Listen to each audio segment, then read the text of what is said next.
Check, check. 1, 2. Check, check.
Hello?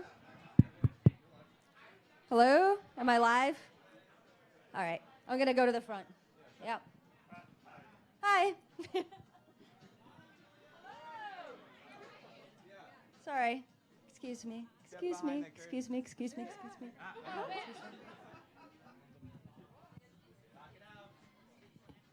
Hi, guys. My name is Yulia. Welcome.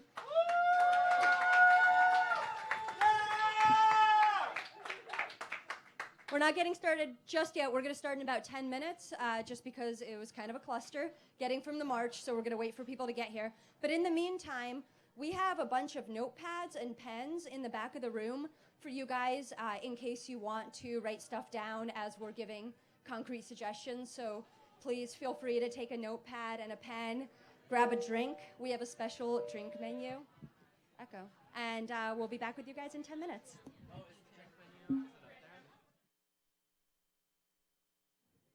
Check, check. 1, 2. Check, check. 1, 2. Check, check. Check, check. 1, 2, 3, 4, 5, 6. 1, 2. Check, check. 1, 2.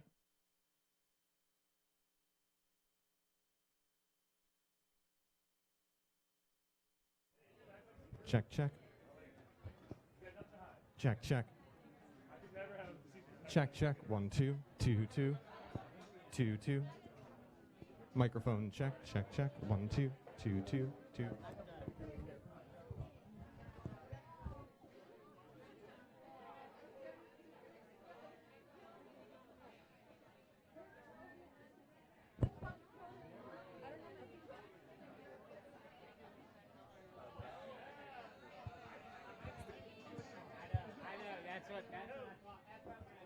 Yeah. Can I get you like a full one? You sure? This is the Q&A ball. Okay. And you get to explain it. You talk into here.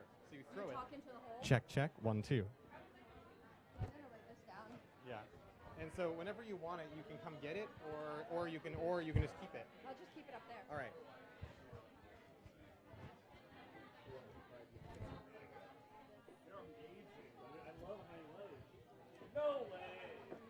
Hi.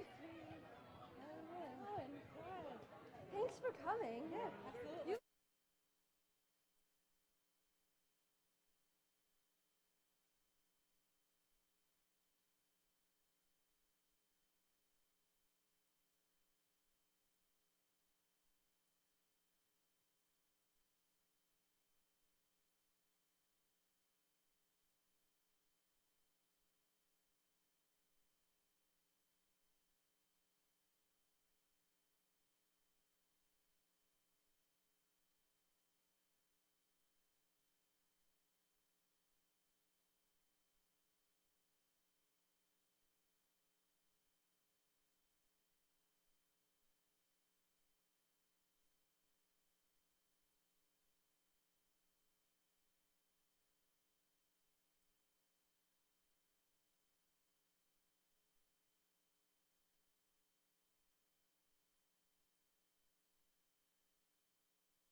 stick around here. Okay. Yeah. Whenever you're ready. Yeah. Hey. I think we're gonna get started. So in a second. So if you wanna, I have like sign up thing. if you wanna put it by, then we can do that. All right, getting started. Yeah, if you guys don't mind too No, much. thank you for letting us sit for a Yeah, second. of course. I can't kill you. You can just sit on this side over here so that I can get.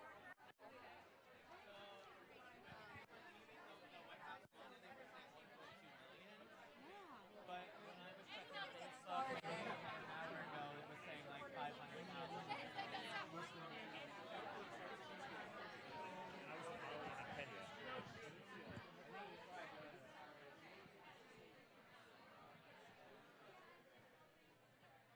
Hey, I think we're gonna get started, yeah? But I don't know where Maggie and Ezra and Mike are. Okay.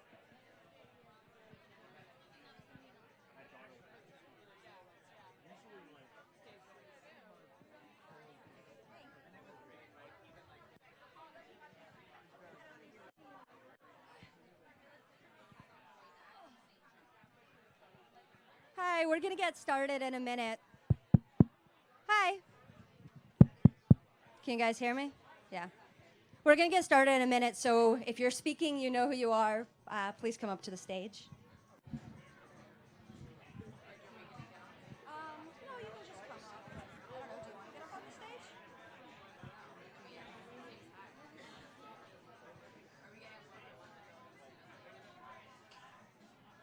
can get up on the stage, why not?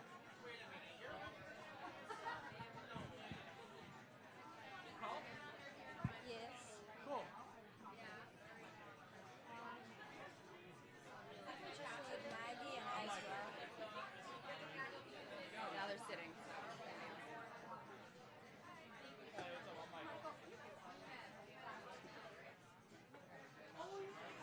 That was awesome. That was a long time. Yeah.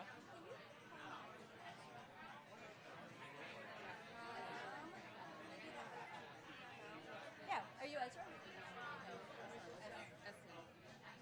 No. Behind. Ask Brad to find, or Paul to find Maggie.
All right, we're gonna get started. Hi, everyone. Thank you so much for coming and for braving the crowds and the craziness today. Thank you for our amazing speakers, for my co-organizers, Sandy, Paul, and Mercedes, and everyone who volunteered to make this happen. My name is Yulia, and if you would have told me a month ago that I would be standing up here speaking to all you fine people, I would have told you that you were crazy. I am not someone who you would consider politically active. I am probably like many of you, I come out, vote for president once every 4 years, and sometimes post snarky stuff on social media, and that's kind of where my engagement ended. And then November 8th happened, and I realized that, by being a passive observer of democracy and not getting involved, I was in some ways complicit for the state that we came to. So I decided that I was going to get involved, and I was going to get educated. I was going to stand up for the issues that I care about. But how? I realized that I had no idea how to translate my feelings into concrete actions and how to actually make myself useful. And that's really where this event started. It started with me asking a couple of my friends who were a little bit more politically engaged, worked in this space, asking them, how can I be more useful? What can I do? And that started a chain reaction that led us to where we are here. We sold 600 tickets to this thing on Eventbrite.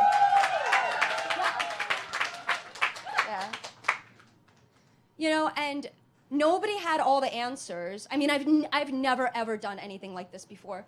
But everybody could contribute a little bit. Somebody knew how to do AV. Voila, live streaming. Somebody knew how to mock up posters. Somebody knew a cool NGO. And little by little, people came together and people got involved. And here we are. So I'm going to stop talking now and turn it over to the experts. But just the one thing that I will say is take that first step wherever you are, whatever state you live in. Because if you stick your neck out a little bit, I guarantee you that there are going to be 100 other people who are going to be thinking the same thing you are and will want to also get involved and who are happy to jump on board. At least that's what I found. So thank you all. And I'll just say one last quote by Barack Obama. He said that, yep, give it up.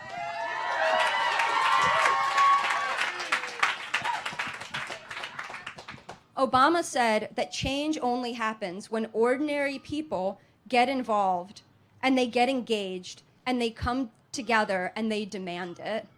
That's what we're doing here. We are ordinary people demanding change.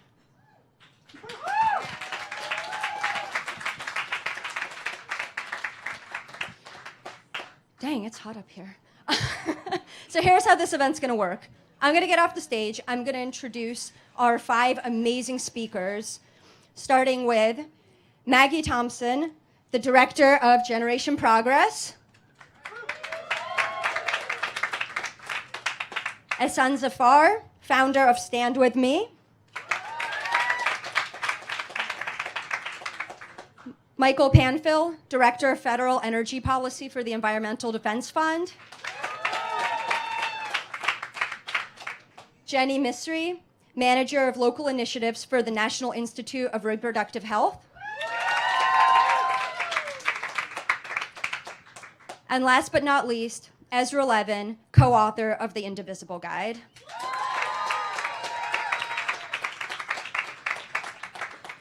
They're each going to speak for 4 minutes, really short, and then we're going to open up the rest of it to Q&A. And we have this wonderful Q&A ball, question ball. There's a microphone inside of it.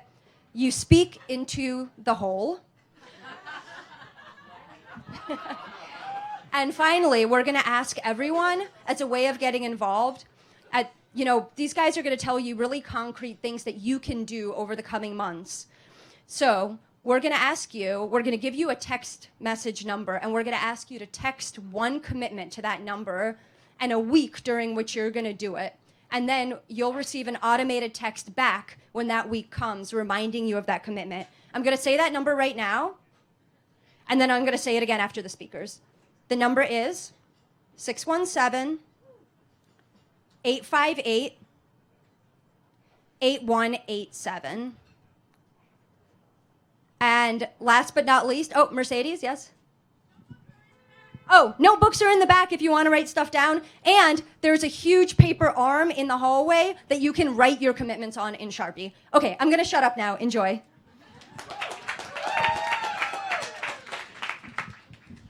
Here, I guess I'll hop up here. Hi, everybody. My name is Maggie Thompson. I'm the Executive Director of Generation Progress. Some of you might know us as Campus Progress from way back in the day. We're the youth engagement arm of the Center for American Progress here in DC. But I am really proud to be the leader of a youth organization now, especially because I just really want to re-emphasize, just in case people don't know, there was only one generation that rejected Donald Trump in this election. One generation, and that was the millennial generation. Everybody else, to build to take our country back. If you're a young person, if you're in our generation, look, we're the ones that have the moral authority here. We need to be the vanguard, we need to be the leaders, and we need to make our voices heard because, hey, we were the ones that did not sign up for this. So I think I'll be really quick. Our organization works with several thousand young people across the country doing policy advocacy on the issues that young people care about. And we're switching now to be a rapid response, hard-hitting organization that can be really holding any elected official that goes along with this Donald Trump agenda accountable in their own home districts. So I think one of the biggest points I wanted to make was how many people were marching today? Yes. All right, okay, can I just do how many people are from outside of DC? Great, yes, okay, you are the people we need. I'm a little useless on my perch here sometimes. So I think that we really need to ricochet the energy from today back out to the states. And that's when I see tens of thousands of people out marching, I get a little bit of anxiety alongside of my excitement. Because I think the danger of a march like we had today is for people to go home and feel like, okay, check that box, I did something. I protested, I resisted, I'm done. And I think none of you I would put in that box because you're here at this event, which is really about what comes next. So I think of this as like sort of calendaring activity. And the way we're thinking about it in this organization is sort of what are the 3 things you're going to do this year and what are the dates? And I just want to kick this off. And I think each of our panelists is going to talk about the issues that they're working on. But the first date that I would put in your mind is February 20th through the 24th. That's the first week of congressional recess. That's when these guys are going to go home and they think they get a break. I think we can get local news clips every single day they're home, holding them accountable for all the terrible things they're going to do to our generation and our friends and our communities. So February 20th through the 24th. The second thing that I would put in your calendar is sometime around May. It's a little up in the air. Has anybody heard of something called the Congressional Review Act? Anybody? Nope. Great. Okay, great. I hadn't either. Awesome. So the Congressional Review Act is something that allows this Congress to repeal any of the regulations that President Barack Obama put in place in his last 60 days in office. And probably around May 15th is when your congressman is going to be voting on repealing a lot of that. They have until May 15th to get this done. And I know that sounds wonky, it's federal regulations, but this is things like Dodd-Frank, right? So these guys only had to write their own laws to really push their agenda forward. All they had to do is repeal some of the federal regulations that we put in place. So think about that in May. And then the third date I'd put on your calendar, I'm going to kick it over to my next panelist, is August. That's also when they're going to be home. So I think every time these guys are home, it's not enough to just be here in DC and protesting. We need to be doing sit-ins in their offices, stand-up pressers outside of their district office, and just shaming the hell they're going to get away with it with the people that are voting for them. So I'm going to leave it there, and I'm going to kick it over to my next panelist. Yes, come on up.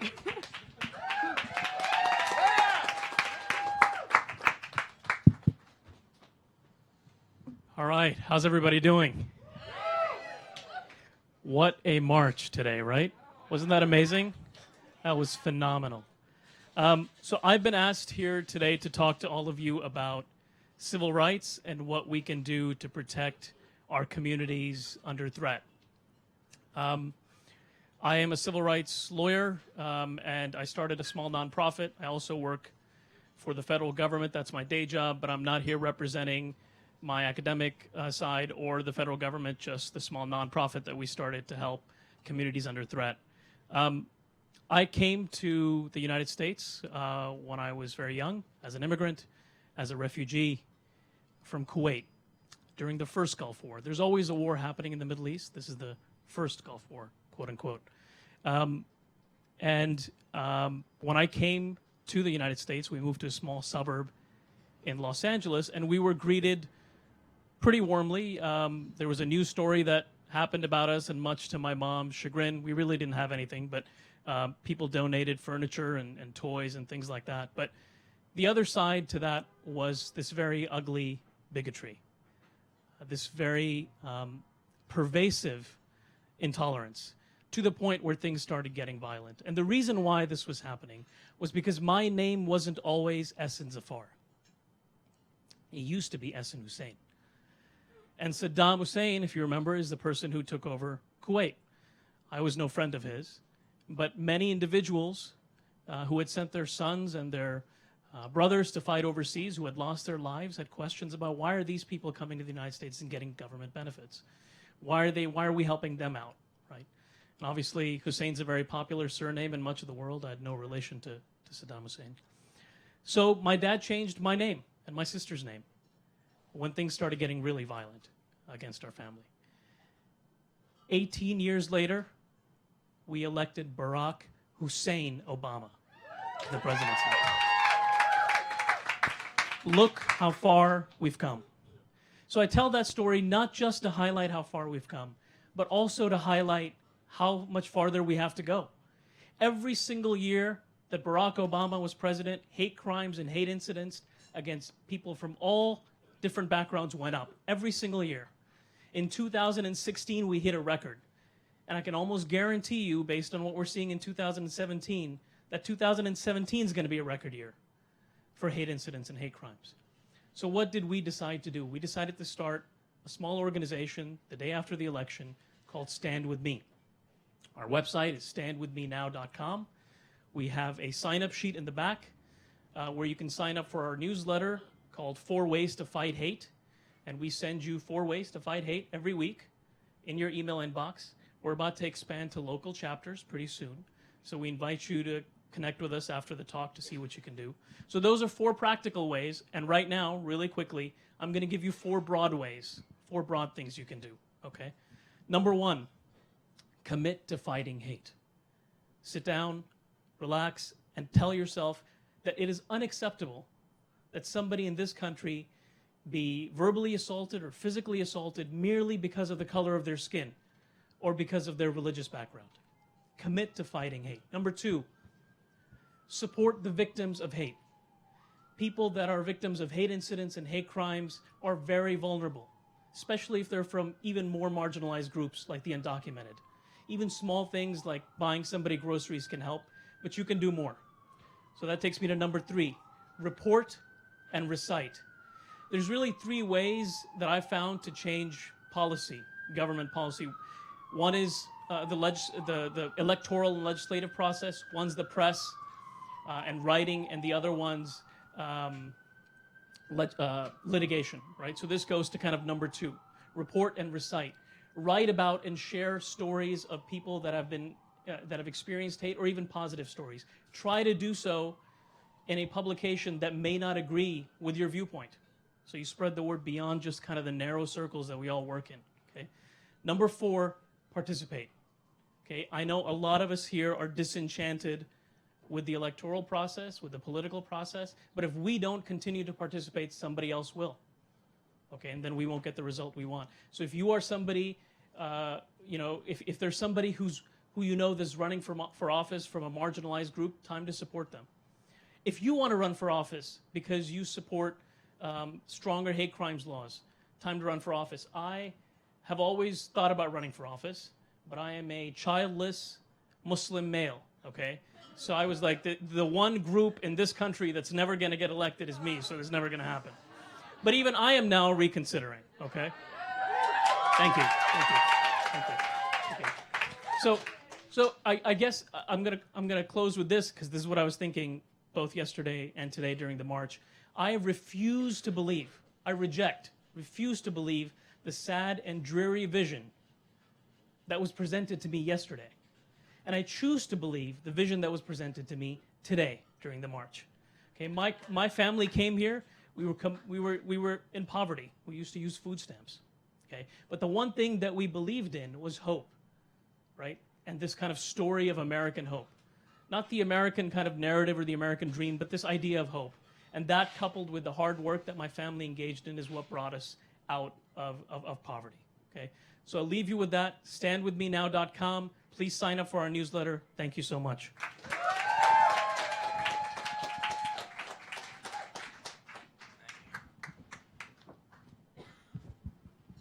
Everybody. Hey. I'm Michael Panfil. I'm the Director of Federal Energy Policy, Environmental Defense Fund, Clean Energy Team. Thank you. And let me just begin by saying, wow. The fact that you all are here after what's been a really long day is incredible. It's more than incredible. Yeah, sure. Hand of applause for y'all. But it's more than incredible, right? This is a level of commitment, a level of interest that we need. And we need it because this administration is openly hostile to environmental safeguards, to climate science, to clean energy and the myriad of benefits it brings, right? It's not just environmentally beneficial, right? It's not just beneficial for human health, but it's economically beneficial. Solar now costs 80% less than it did 5 years ago. 2.5 million people work in the clean energy field. Right now, I would wager a lot of money that somewhere on our electricity grid, the cheapest source of electricity is from renewable energy. And yet, emblematic here, right, is the nominee for the Environmental Protection Agency, Scott Pruitt. Yeah, boo. Environmental Protection Agency. In an organization, an agency he has sued multiple times. And he's known as a climate denier, that's his thing. But these lawsuits, they're over even more basic environmental safeguards. Soot and smog and methane and mercury poisoning. He sued over mercury poisoning.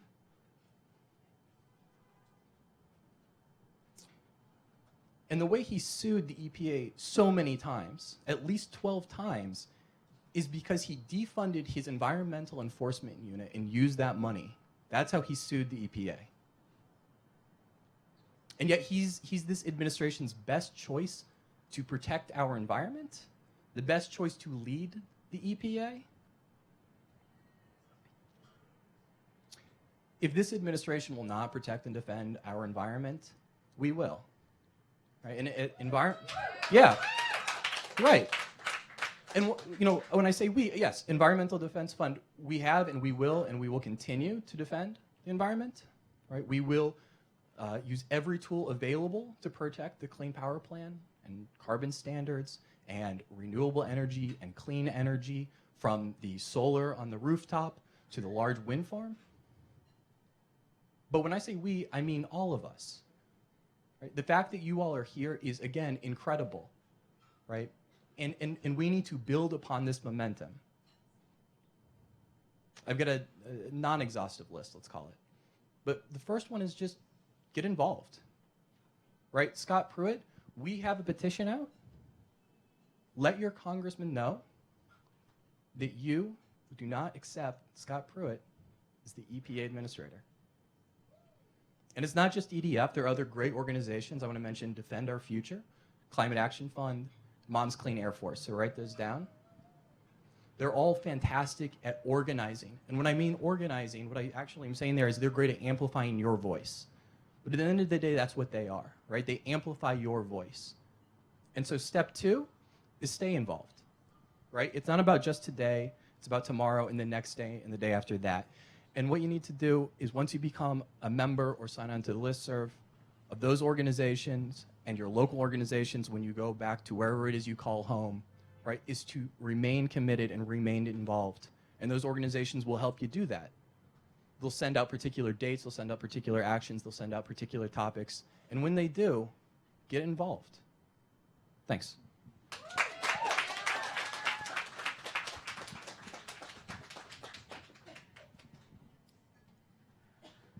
Hi, everyone. My name is Jenny, and I'm here from the National Institute for Reproductive Health to talk about reproductive rights. My mind is racing. I'm on cloud 9 to see so many people, women, men, gender nonconforming people, taking to the streets for women's issues. And I know it wasn't just reproductive rights that got people out today, but we know how important women's issues are to supporting humanity, and we know how important focusing on gender and feminism and gender equality is to defeating Donald Trump. And we showed that today in a way that I knew that we kind of had in us as a country, but it was just spectacular to really see it and be here. So I'm so thankful to all of you for being here and then taking the next step after standing and walking for probably 6 hours at least, if you did anything like what I did today. So thank you.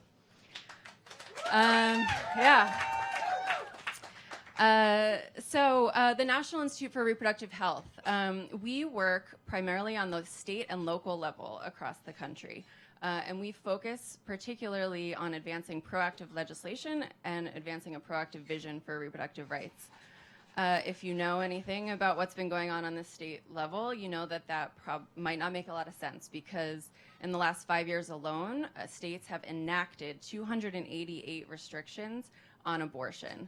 That is a quarter of all of the restrictions that have passed since Roe v. Wade in 1973, which also means, and I'm not good at math, but that there have been over 1,000 abortion restrictions passed on the state level since 1973.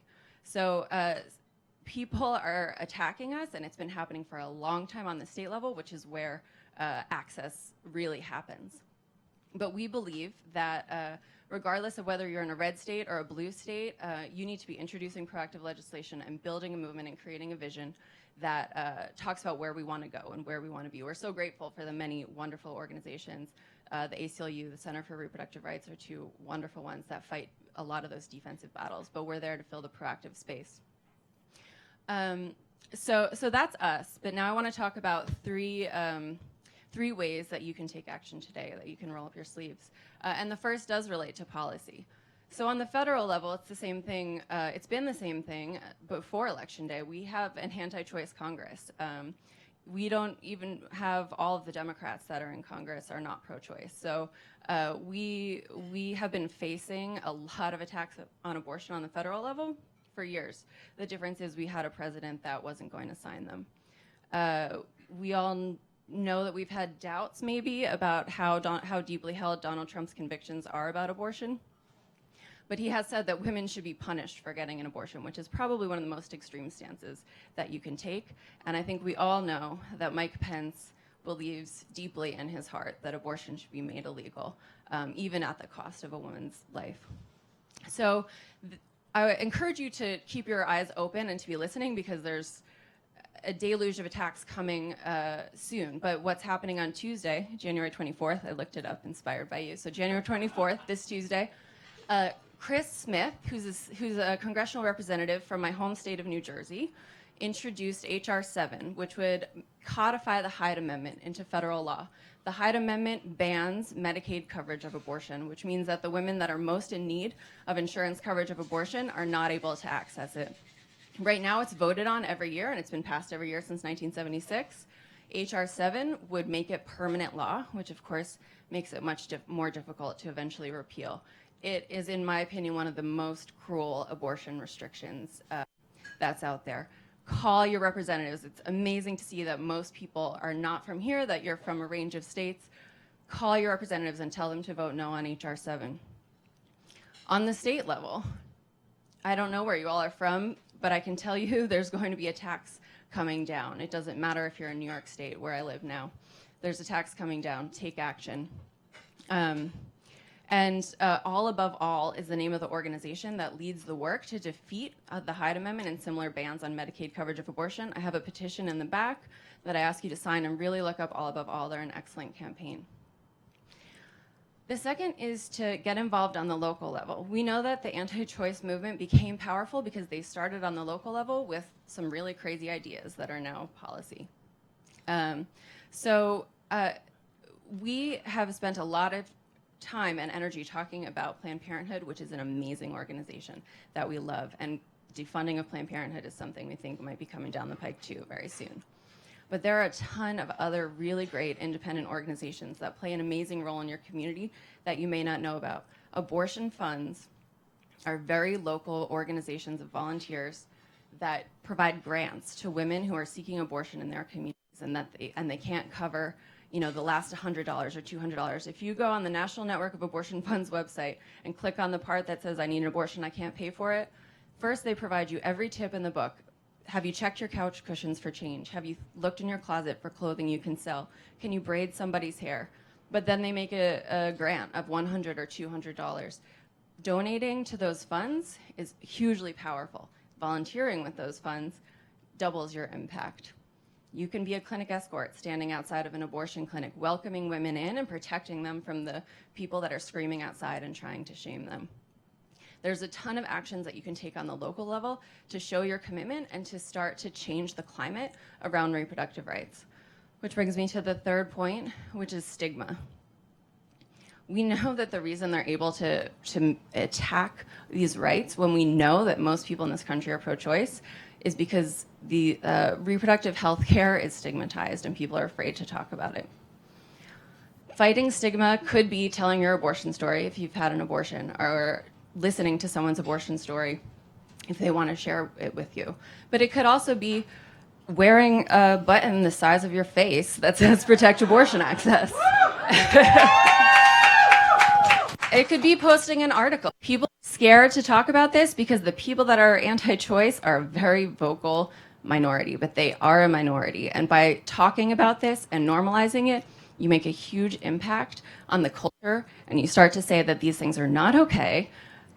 The way that you're shaming women and shaming sexuality and making people feel bad about their bodies is not okay. And it builds a change from the ground up. So those are my 3 recommendations, and I'd love to talk more. Thanks so much.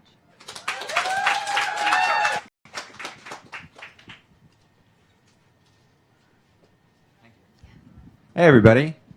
Great to be here. Wow, this is a packed room, and there's an overflow room. I actually had my wedding reception after party here, so I'm used to drinking a lot here, especially after the election. It's very weird to be up here talking. We heard a little bit before, but I just show of hands. Who here is from D.C. and who here is out? So if you're from D.C., raise your hand. And if you're not, can you jump up so I can really see you? So that is really great. I'm Ezra Levin. I'm from Indivisible Project. After the election, I and a lot of progressives, we have a technical term in D.C. for how we felt. We thought we were fucked. We were really down. That's why I was here a lot drinking. But then we saw something amazing from the people who were jumping up, I think, and from a lot of other folks around the country. There was an amazing amount of energy. We saw it here in D.C. We saw it in Chicago. We saw it all over the country of people today making their voices heard. But we saw it in their communities, people standing up there in the form of small Facebook groups or mailing lists or individual meetings with their friends and family in living rooms, people coming together to figure out, how can I do my part to resist Donald Trump's agenda? What can I do? And that was amazing to see. That was the silver lining that kind of got us out of this bar. I'm happy we're brought back to it, but got us out of this bar and thought to think, what can we do in D.C. to help this movement that is already building? And so I'm a former congressional staffer. Sorry for that. I joined with my wife, who lost her job as a result of the 2010 election. I was also a former congressional staffer, and many others, because we didn't have very many skills, but we knew how Congress worked. We knew that we could demystify what makes an individual member of Congress tick for those who are trying to make their voices heard. We put together this guide called the Indivisible Guide. Great, so people have heard it. The guide's pretty simple. It's not rocket science. It's based in recent history. When we were on Capitol Hill in 2009. It was a phenomenal time to be there. We had a historically popular president with huge congressional majorities in both the House and the Senate. And then starting like in January or February or March, there was this like small band of individuals wearing tri-cornered hats. And they were mostly like old white people in small groups in random communities, but they were getting really active. This Tea Party movement was starting. And at first it just seemed like a relatively small thing, not anything to worry about. But what became clear pretty early on was this small band of folks who disagreed with the president, disagreed with the congressional majorities he had, started acting locally and managed to resist this phenomenally popular president, managed to sink his legislation to regulate climate change, to institute cap and trade, managed to sink support for the unions, managed to sink many of the things that the president was elected to get done. And, you know, we accomplished a lot, but we didn't accomplish as much as we might have because of this active group of folks who were asserting their local power. So when we fast forward to right now, or a couple months ago, when we were trying to figure out what we could do for the movement that was building out there, what we thought would be helpful was a practical toolkit modeled on the Tea Party, and not modeled on everything that was terrible about the Tea Party, not modeled on them spitting on staffers, not modeled on them being physically aggressive, but modeled on actually the really key insights they had into the political process. And that insight is today that Donald Trump's agenda does not depend on Donald Trump. It depends on your member of Congress saying, I agree. And, you know, the great thing about Congress, there are very few great things about Congress. Congress has an approval rating on par with toe fungus. But there is a reason why your member of Congress has a re-election rate of 95+%. And it's because that member of Congress is very good about going back to his or her local community or state and saying, hey, yeah, I know, Congress sucks, but I get you. You should vote for me.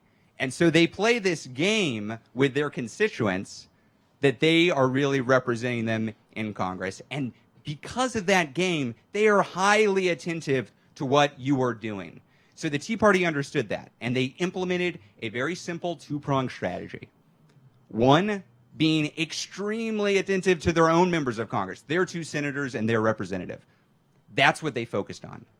And two, they played almost entirely a defensive game. Anything that Barack Obama was doing, anything that was coming out of the Democratic Congress, they said no to. They understood that no was a complete sentence. Now, when we look at our condition today, where the progressive movement is right now, we are in a stronger position than the Tea Party was 8 years ago. Donald Trump is a historically unpopular president. He has minuscule margins in the House and the Senate. And we're the majority. We are not a ragtag bunch of people opposing the agenda. So there is a strategic imperative to implement a similar strategy to the Tea Party, but there's not just a strategic imperative. I don't have to explain to everybody here. We heard about the policies that are up for grabs right now.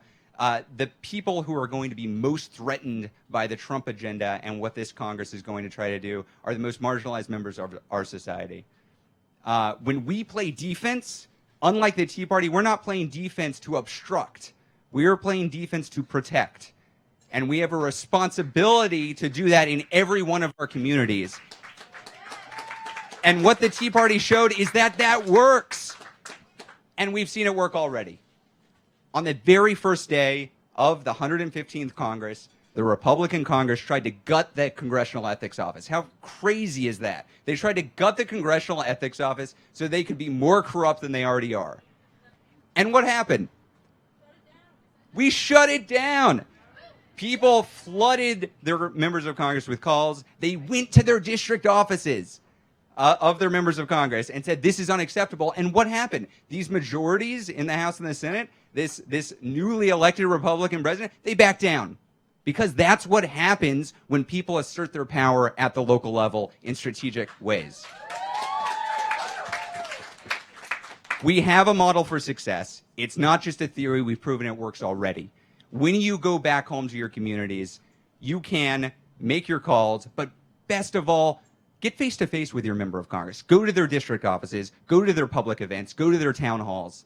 That's how they're going to get to know you, and they're going to not stand up to support Donald Trump's agenda. You have power there. You can affect the agenda. So what next? What's the immediate next step? I don't have 3, but we can talk about more. Literally tomorrow, there is a national planning call. Indivisible is joining with Move On and Working Families Party at 8 p.m. Everybody can join, sign up, you'll get the number, and we're going to talk about what the immediate next steps are. Next week, you can be going to your own senators' offices, your own representatives' offices, and making clear that if they don't start resisting Donald Trump's agenda right now, they can start looking for a new job in 2 years.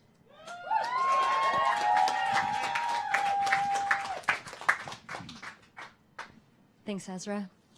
Let's give a round of applause for our amazing speakers.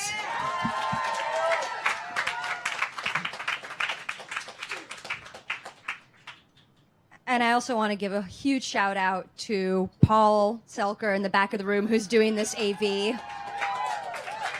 We're live streaming this on YouTube, and we have dozens of people, if not hundreds, I don't know what the number is by now, tuning in. So hi, everyone, and thank you for tuning in.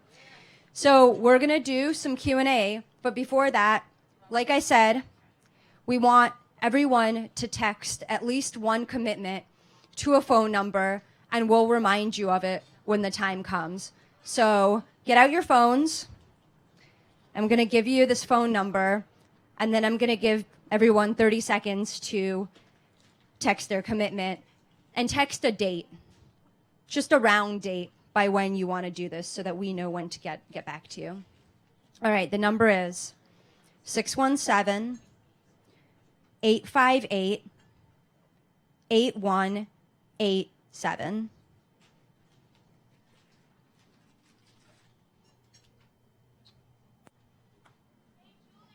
Yeah. Write it on the notepad in the back. Will it work later? Yeah. It's a live number. So, yeah, you can text it later tonight. You can text it tomorrow. Hell, you can text it every day. Yes, question.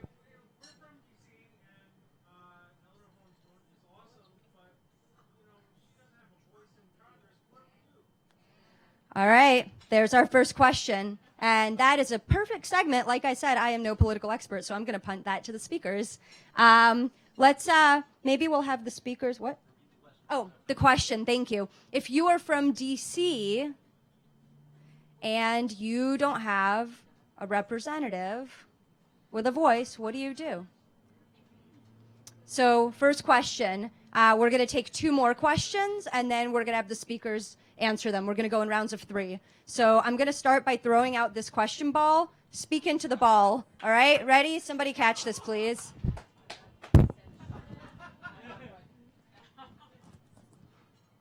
Raise your hand if you have a question.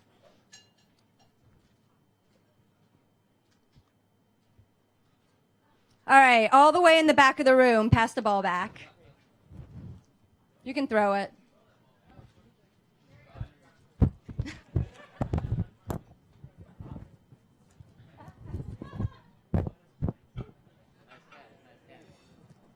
Do I talk into the ball, or is it just? Yeah, you could talk into the hole. No, this is for real. Okay. That's a hole. Right? Okay. Is it supposed to be a microphone? Am I just making a fool of myself? We can hear you. It is a microphone. Okay.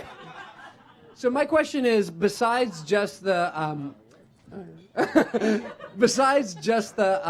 element of the legislative agenda, what can we do to help change the climate of the country, particularly a climate of intolerance or hatred that seems to be growing?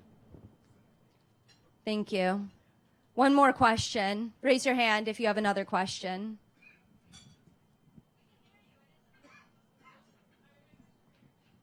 Okay. Hey, so camera's not going to be able to see me, but I'm running the live stream back here. My question is if you have, as speakers, you have some clear examples of what a great action looks like that folks have taken. You know, Ezra had some, but I'd love to hear, what an action that you've seen happen in the past few weeks or even before that would look like, and what made it so great. Sure. Well, I'll take the first question first, and I don't know if Ezra or anybody else wants to come up here about the local actions that have been most successful.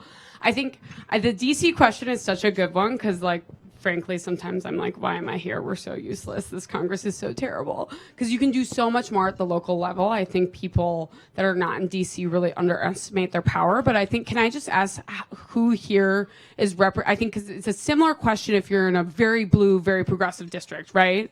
That's also a similar problem. Like, who here feels like they're represented by somebody in Congress you consider an ally, right? Yep. It's hard when game of Plinko because there's a regulatory agenda at the federal level, but I on the stage figuring out the policy platforms that your state legislators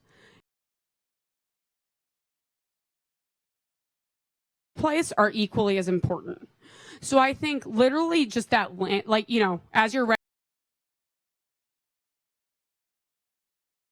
the 3 dates, doing also sort of a landscape project, figuring out what you can do on the local level is equally important. So I think that, and a lot of times your targets are not going to be legislative.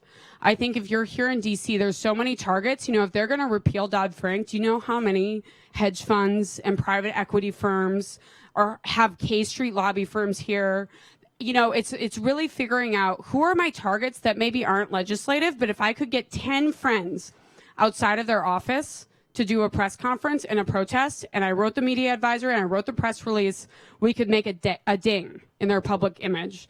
And I think really briefly, I'll talk about one tiny event we did that literally was on the CBS Nightly News and on CNN, and it literally took 10 people. And I think it's a good example, especially if you're in a blue area, to think about how you can contribute. After the election, we were all depressed as hell. It was awful. I hadn't slept in weeks. But Donald Trump was being sued for his predatory for-profit college, Trump University. And there was a hearing. Yes. Anyway, so we all know what he did, but there was a hearing at the San Diego courthouse, and it was the judge that he had said couldn't be fair to him because the judge was of Mexican origin, and since, you know, racism is apparently okay for, you know, anybody of a, you know, certain cohort in this country that got passed. But basically that hearing, we had 10 people outside of that hearing. We pulled it together in 48 hours because, hell, we didn't have a lot of time and everybody was just depressed. And literally having those 10 people outside of that hearing trolling that press conference where they announced that our next president was going to have to pay $25 million to make up for his fraud was on the national news across the country. And it's something that really... in areas where people were not paying attention to that Trump University hearing, it would have slid by if we just weren't paying attention and if we weren't there. So I really think when you're thinking about what you can do even in your blue areas, don't just think of your legislative targets. And also, the last thing I'll say before I pass it over to Ezra is, how many people here have ever drafted a media advisory or a press release? I think, great. Oh, experts, good.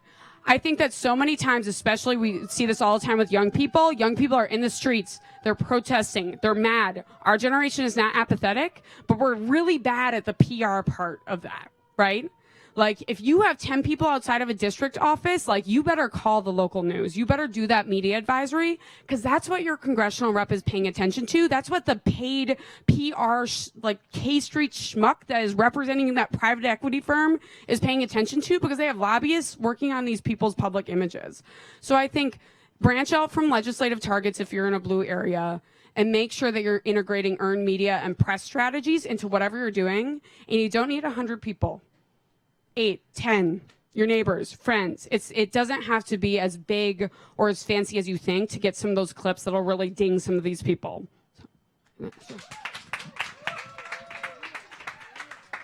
Yeah, so I totally agree with all that. But even if you like your member of Congress, you think they're pretty good, Congress is full of B+ members. You shouldn't settle for a B+ member. You need an A+. You need your member of Congress needs to be bold. And look, members of Congress almost never hear good things from their constituents. They always hear that their constituents are pissed off about something. You should let them know if you're pissed off about something, but you should also let them know if they're doing something that's great. That positive reinforcement is incredibly rare. If you want your B-plus member of Congress to always be out in front, always resisting Donald Trump's agenda, you have to make clear when you're happy with them, too. That's one piece. Now, another proactive thing, if you're in D.C., another thing, who here wants Donald Trump to live in a sanctuary city? Why aren't we making Donald Trump live in a sanctuary city? If you're in D.C., you can be fighting for that. Look at your local look at the local council. Make your voice heard here, and you can make his life a lot more uncomfortable too. Now, on positive tactics, I mean, we heard. I think media is absolutely key. 3 people are really, really easy to ignore in any congressional district. A typical member of Congress represents 700,000 or more. So 3 people don't matter. 3 people with a couple of cameras from local news media, they're impossible to ignore. In Roanoke, Virginia, we had 3 people from Representative Goodlot's office go up to his district office. He was offering the legislation to gut the Congressional Ethics Office, and they brought with them 3 cameras from the local news. And they had to go, the congressional staff had to meet with those annoying 3 constituents. And then that news played nationally. So if you want to make your voice heard, I think what Maggie said is 100% right. You've got to get the local media on your side. That's what's going to make them pay attention. And we've seen it already. Again, it has impact. It has immediate impact. Yeah. Okay. Are you going to hit number 1 first? I'll just add to the question about DC that you can fight abortion stigma no matter who your representative is.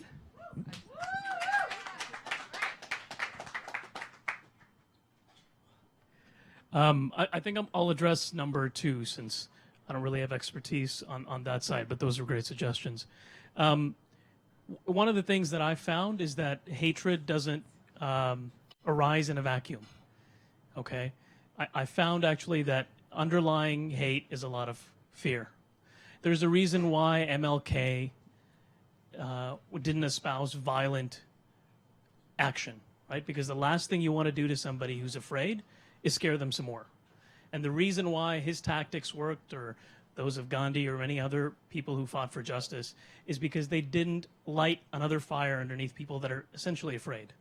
And one way to reduce fear and bridge understanding is through dialogue, right? So one of the things we've done with our organization is we've held several, more than a dozen discussions between all kinds of people all over the country. We've had, I think we're at number 13 now, discussions. So we've held them in New Orleans, we've held them in Michigan, we've held them in California, we've held them here in the DC area, just to bring people together to talk about kind of how they're feeling, because dialogue bridges these divides. So one thing you can do is to encourage discussions between people without kind of propagating tactics that increase fear. And that question, by the way, is, you know, what other things you can do. You can also take part in activities that, like I was talking about, reporting and reciting.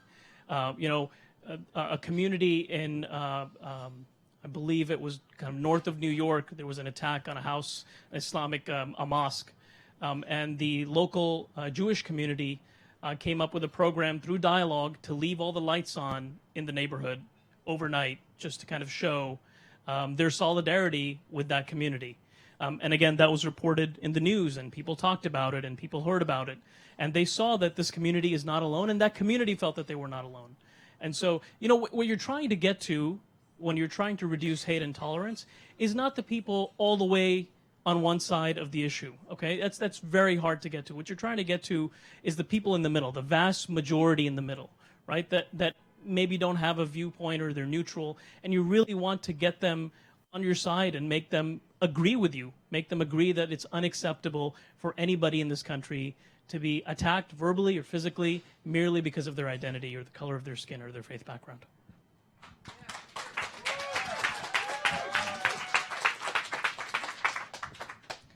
I have a question. Yes. Or a comment, and we have to realize that we can agree to disagree, because we all have our opinions, and man's law is not the same as God's law. So comment is about abortions. I feel that abortions, children have a right to life.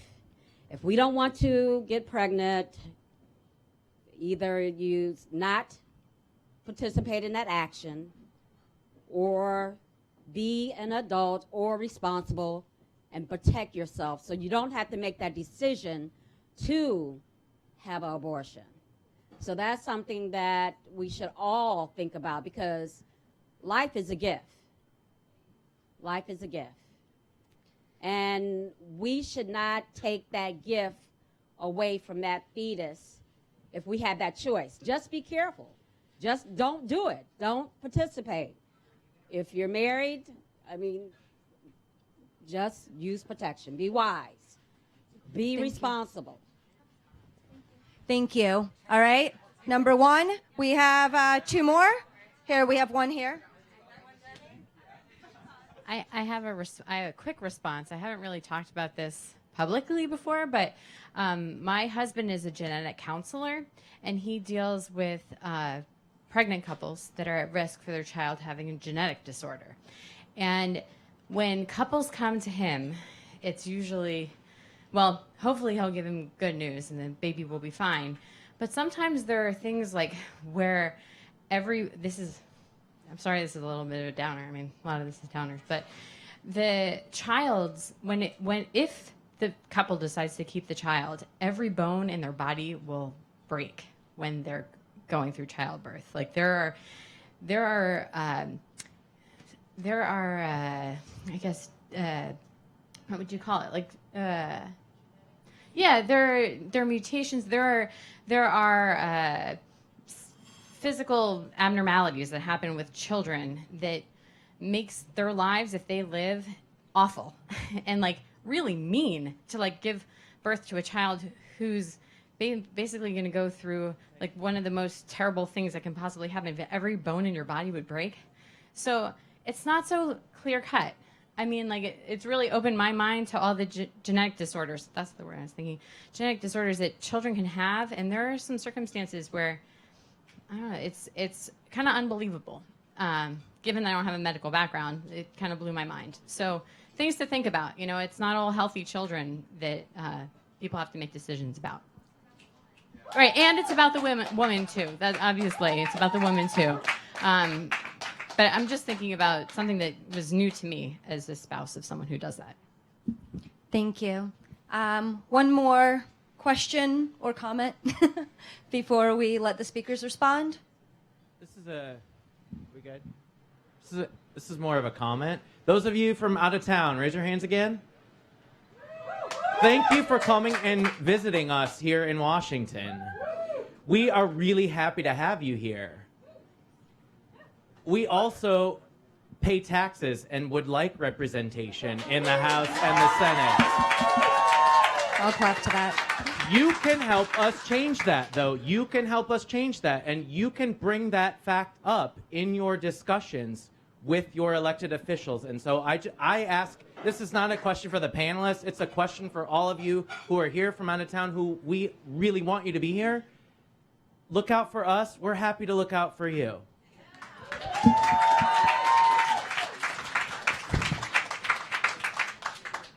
All right. Because we've had 3 comments, I see the ball traveling over there, so I'm going to take 1 or 2 more questions before we let people respond. More questions? Yes. I will. Am I speaking into the ball? Okay. Okay, so on the DC question, for those of us who are from DC as well, is there any point or strategy for pushing a DC representation agenda in the current climate, or are we trying to hold the line and there's other issues and there isn't a good strategy on this one? Thank you. And I see 1 question up here, so I'm just going to give you the mic because that's good. Oh, okay, go ahead. Can I throw this? Hi, thank you. I'm an organizer with a nonprofit in my home state, and we're focused on environmental activities. And that was already a very large problem with many facets that we were focused on before the current events.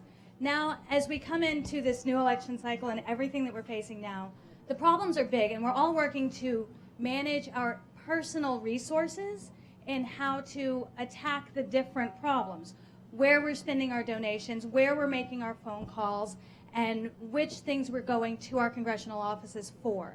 And we're working very hard on that. From an environmental standpoint, if we had to pick one most impactful thing, do you have a suggestion on which topic that should be? Oh, okay. And well, first of all, thank you guys all for coming. Or not coming. I guess you guys, like the speakers, for coming and doing this. I appreciate that. My question is around something I really like. The thing that keeps me up at night when I think about this, amongst many other things, are the undocumented people in our country. I just feel like they're so vulnerable right now. What does the framework look like? Like, is it best to focus on the legislative agenda or the regulatory agenda? Like, when I think about, I went to college with dreamers. I just graduated. I can't imagine being in their position. Like, that's my question, is focusing on that. Thank you. Okay, speakers, if you want to jump in on the abortion question, then we had a question about DC representation is now the time. We had a question about if you had one environmental priority, and then we had a question about undocumented immigrants and what the best protections are for them. So, speakers. I'll just respond quickly to two comments. I really appreciate the person who brought up their challenges with abortion. I think maybe I would guess by the composition of this room that that's a hard thing maybe to say. There are a lot of people that disagree about abortion, but there's a lot of things that we should be able to agree on. If comprehensive sex education is sorely lacking in this country. The repeal of the Affordable Care Act will take away health care from millions of people who can use that to get access to contraception, even to get access to prenatal visits, right, that can help them find out information about how their child is doing earlier on in their pregnancy. Even if, I don't know what's going to happen with the ACA. It certainly doesn't look good. But the contraceptive mandate is something that we feel will be very quickly removed, which requires that people have access to comprehensive coverage of all types of birth control without a copay. Those are things that we can find common ground to be fighting on. Crisis pregnancy centers are local clinics which usually park themselves right across the street from the abortion clinic in town and provide women with deceptive information. If we're to try to convince them not to pursue abortion, but they're not being honest. Half the time they're wearing doctor's coats, even though they're just volunteers. So I think that we should be focusing on finding common ground and things that we can agree on in order to ensure, that everybody is able to have a planned pregnancy or to not have any pregnancy at all if they don't want to have children. But then, you made a great point. Man's law is not God's law. I think that we have separation of church and state in this country, and there isn't scientific consensus on life or on when life begins. And I think that women should be able to make that choice for themselves. If you're against abortion, then you don't have to have an abortion. But not everybody feels that way. So, but I do thank you because dialogue is really important, and I think we do need to have that. I also want to say I'm not an expert on undocumented issues, so I hope maybe someone else can speak about it. But one thing that we do think about in reproductive rights is support for sanctuary cities. I think taking a stance to say that this is a community that will not, report people to ICE or deport them. From my angle, we care about it because it means that people feel comfortable going to the local clinic and accessing reproductive health care and other types of care with fear of being reported. Of course, we also care about it because we care that people should be able to live in their communities and be safe. But I think sanctuary cities, pushing for that in your community if you don't already have one, or pushing to strengthen it if you do, is one great strategy.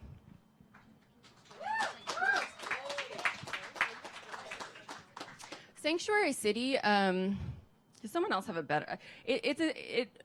I'm learning a lot more about it since the election of Donald Trump. I thought it was quite simple, and I think it's a bit more complex. But it's essentially a city taking a stance to say that they will not cooperate with ICE or with other federal agencies that round up and deport undocumented people.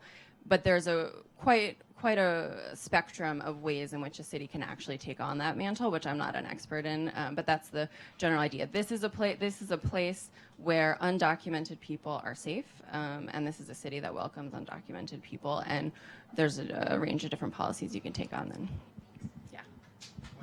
All right. Hey, so one congressional staffer, so I'm not an expert in anything, but the question of within the environmental protection space, what do we do, or how do we fight in a proactive way for DC voting rights, or how do we protect dreamers? I think a key insight again of the Tea Party. I'm not even creative. We're just really taking their strategy and transplanting it. Key insight though was understanding that they didn't have control over the federal agenda. And we don't now either. This is a hard truth, but we have to accept this.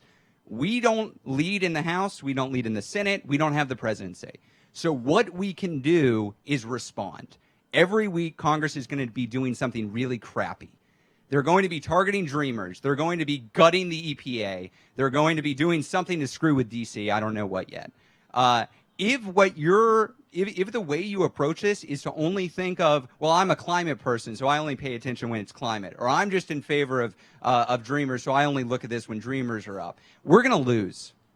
There is going to be a divide and conquer strategy to defeat all of us. And so the only way that we're going to be able to defeat this agenda is if we treat an attack on one of our priorities and one of us like an attack on all. So you have to stand up. You have to stand up for every one of these issues. And the way you choose what you're standing up for is what crappy thing Congress is doing this week.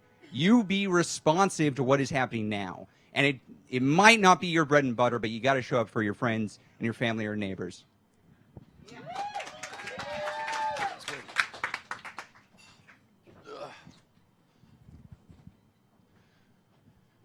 So I'm going to respond to the environmental question, which is, how do you pick one? So let me first begin by saying it's fantastic to hear that you're leading a local organization there. We need local support for things that we're doing nationally, things that we're doing internationally. It's impossible to achieve the broad scope of something like the Paris Agreement that we have in place without local action. It's difficult to pick one, right? But it's actually a good thing because there's just an enormous amount of interconnection between environmental issues, right? So I work on clean energy, right? I work on renewable energy. I work on solar. I work on wind. I work on energy efficiency.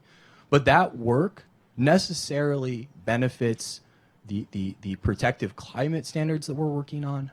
It necessarily benefits the Clean Power Plan, necessarily benefits the work that we did in Paris. And so my advice to you would be to get engaged in that particular area where you call home and work on that issue that resonates with those that you work with.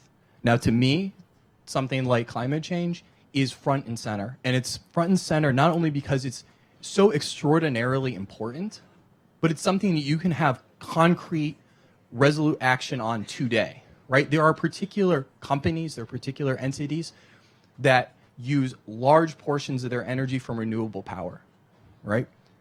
Seek out those companies if you're making a purchasing decision, right? There are particular congressmen, there are particular legislatures, there are particular legislators that support clean energy, right? Seek them out.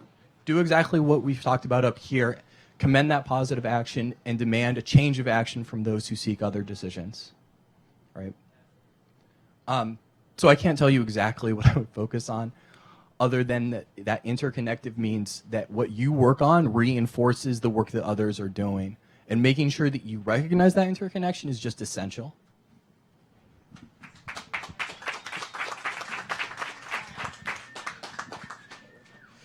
I'll speak really quickly to the undocumented question, which I think was your question here. I can't say too much for obvious reasons, other reasons, conflict of interest reasons. But What I can say is, to go back to your point, I think the importance as an advocate, as an organizer and an advocate, the importance of building coalitions is extremely important. Okay, so all of these issues we're talking about, being able to find how to build coalitions is something you should be thinking about. The other thing is, contentious issues are amenable to reframing. Contentious issues are amenable to reframing. Okay, so if you're thinking about the undocumented issue and you're thinking about how do I advocate for this contentious issue where people are kind of like have taken sides, right?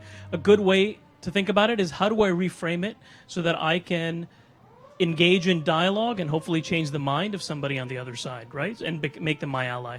So for instance, how would you think if you knew that there's thousands of people that are undocumented that also served in the armed forces and work to keep our country safe? Do we want to deport those people? Right? Like, and you place that question to the quote other side, right? And you engage them on dialogue on that foundation, rather than just saying it's wrong to, deport undocumented people. Now you have a common frame of reference that you can both agree on and engage in dialogue. Another one for people that, if you're talking about how do I, fight intolerance, or how do I fight bigotry, you start with, instead of saying it's wrong to, which everybody agrees it's wrong to fight intolerance, right? But another way to reframe it is to say, would you agree with me that everyone deserves to be safe? Is that something you and I can agree on, right? Highly unlikely somebody's going to say no, right? So everybody will say, yeah, I agree with you. Everybody should be safe. Now you have a common frame of reference with which to engage in dialogue with the other side, right? And like I said, there's many means and methods you can use to engage in that dialogue, whether it's through media or social media or in person, setting up dialogues. We host dialogues through our organization. You can just go on our website and sign up. We have, in fact, Matt's right here in the front. If you guys afterwards want to talk to Matt, he hosted a dialogue for us in Falls Church, Virginia, him and his wife. And so we encourage you to sign up with us to host one of those dialogues, and we have a guide that we can give to you, and that kind of talks you through how to do that.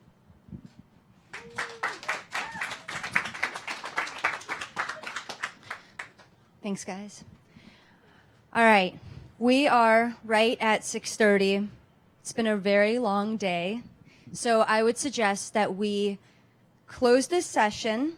The speakers are all up here, so if you have additional questions, please come talk to us.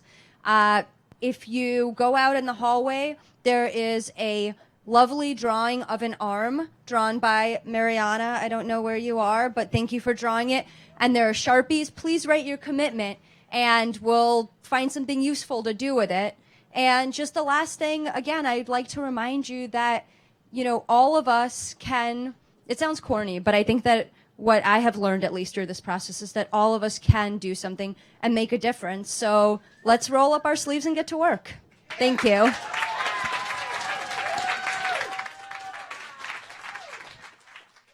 Oh, and the bar is open all night, so you can also stay and drink.